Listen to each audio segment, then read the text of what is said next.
자, 이번 시간에는 연말정산 의무자 및 연말정산 시기에 대해서 보도록 할게요. 자, 먼저 화면에 보시면은 의무자가 나오죠. 첫 번째 일반적인 경우에는 급여를 지급하는 모든 법인 개인이 바로 연말정산 의무가 있습니다. 그래서 일단 얘는 국가나 지자체를 포함을 하고, 두 번째, 이제 근무지가 둘 이상의 경우에는 이때는 주된 근무지, 원천징수 의무자가 연말정산 하게 돼 있어요. 그래서 이제 원칙은 뭐냐면 종된 근무지분을 합산하게 됩니다. 이게 어떤 경우냐면 이제 의류 판매 법인 같은 경우에는 매장이 여러 개 있잖아요. 그러면은 매니저가 보통은 매장 하나를 담당하게 되는데 실력 좋은 매니저 같은 경우에는 매장 두세를 담당합니다. 그러면은 급여를 분셋을 지급할 수도 있는데 해당 매장마다 근무 일수에 따라서 각각 지급할 수도 있다는 얘기예요. 그럼 얘 같은 경우에는 동시에 두세 군데에서 근로소득이 들어오기 때문에 어떻게 한다? 주된 근무지와 종된 근무지를 구분해야 된다. 그 다음에 연마정산 같은 경우는 주된 근무지에서 이제 소득을 지급하는 원천징수 의무자가 연마정산 할 것이고, 그 다음에 종된 근무지분도 받아가지고 같이 합산하는 게 원칙이다. 자, 그 다음에 이제 만약에 근무지 신고서를 제출하지 않았다. 그래서 주된 근무지와 종된 근무지를 구분해서 신고하지 않으면은 이때는 과세관청에서는 각각 연말정산을 하게 됩니다.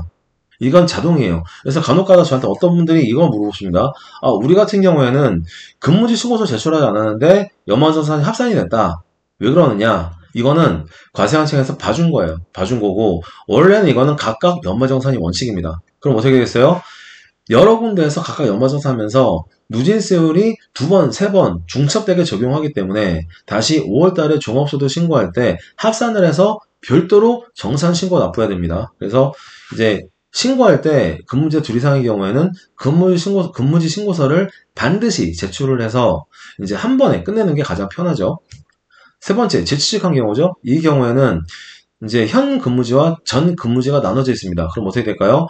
12월 31일 현재 현 근무지의 원천징수 의무자 소득을 지급하는 자가 연말정산을 해야 된다. 그 다음에 얘도 마찬가지로 종전 근무지분을 합산한다. 그럼 어떻게 될까요?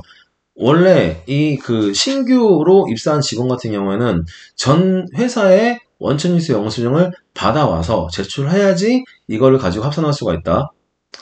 만약에 전 근무지 원천징수 영수증을 제출하지 않으면 어떻게 돼요? 마찬가지로 각각 연말정산을 하고, 그리고 5월달에 종합소득 확정신고 시 정산을 한다.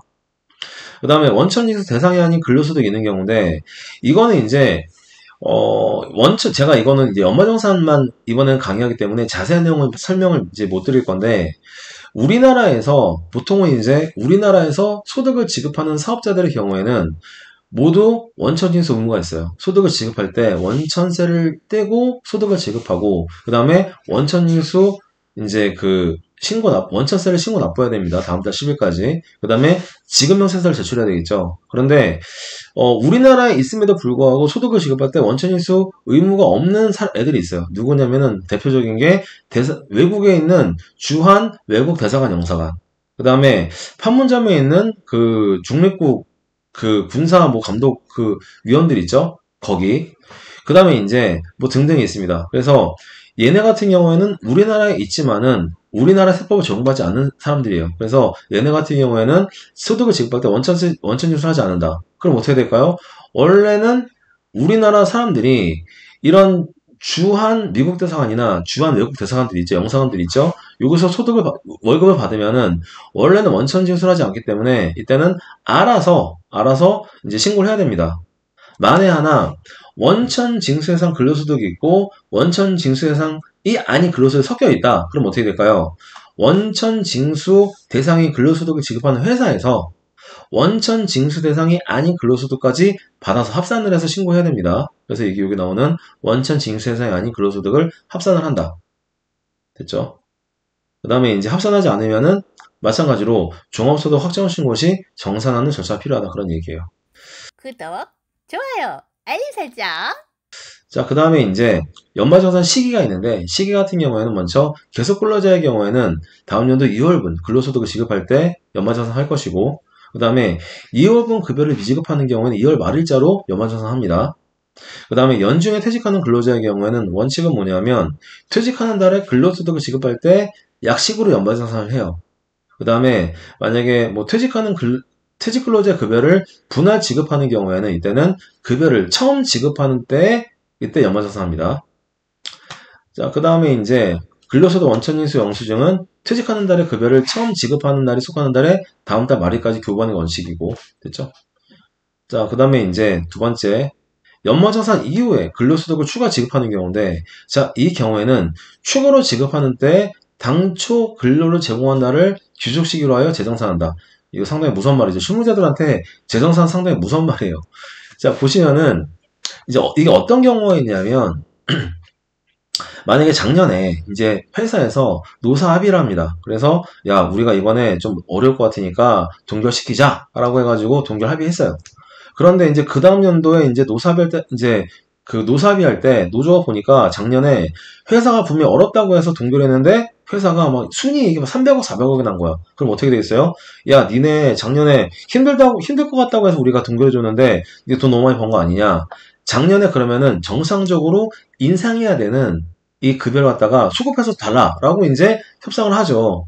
그러면 이제 회사 입장에서도 아, 미안해, 우리가 예측을 잘못했어. 그래서 이제 작년치를 수급해가지고 지급한단 말입니다. 그러면은 올해 월급을 추가로 지급하지만은 귀속 시기는 언제예요? 작년이 된다는 얘기죠. 이게 바로 이겁니다. 그럼 어떻게 되겠어요? 올해 받은 거를 내년에 연말정산하는 게 아니라 올해 받았지만은 귀속 시기는 작년이기 때문에 이미 연말정산 했으면 어떻게 돼요? 그거를 재정산한다 그런 얘기예요. 이게 세 번째. 네 번째는 뭐냐면 인정상여인데, 인정상여는 법인세, 세무 조정을 할 때 이제 소득 처분이 나오죠. 거기서 이제 상해 처분이 나오는 거를 인정상여라고 합니다. 인정상여. 그러면 이 인정상여의 경우에는 만약에 회사가 법인세 세무 조정을 하면서 만약에 소득 처분이 나왔으면 이때는 법인세 실제 신고일, 그 다음에 수정신고나 경정청구 같은 경우에는 수정신고 또는 경정청구일, 그 다음에 과세관청의 세무조사 결과 소득 처분이 나왔으면 이때는 소득금의 변동 통지서 수령일을 기점으로 해서 연말 정산을 새로 합니다. 그 다음에 소득공제 받지 못한 경우에는 이때는 아까 말씀드렸죠? 익년 5월 달에 종합소득세 확정신고 시 추가 공제한다. 그 다음에 이제 연말정산 시기 놓친 경우가 있죠? 이 경우에는 자, 먼저 확정신고시 반영하는 게 있어요. 만약에 연말정산할 때 무신고하거나 과소신고했으면 이때는 확정신고할 때 반영하면 되고, 그 다음에 연말정산할 때 과다신고했습니다. 무슨 말이냐?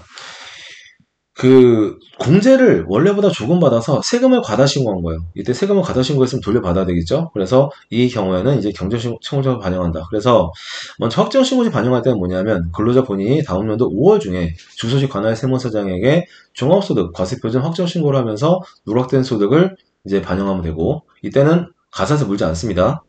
그 다음에 경정청구를 통해서 반영하는 경우에는 밑에 보시면은 원천이 수무자가 연말정산세액을 납부하고 법정기간 근로소득 지급에서 제출한 경우에는 본인 또는 원천이 수무자가 소득세 공제 누락분을 반영할 경정청구할 수가 있다. 중요한 게 뭐냐면 경정청구를 통해서 반영하려면은 이 법정 기한까지 지급형 세서를 제출해야 돼요.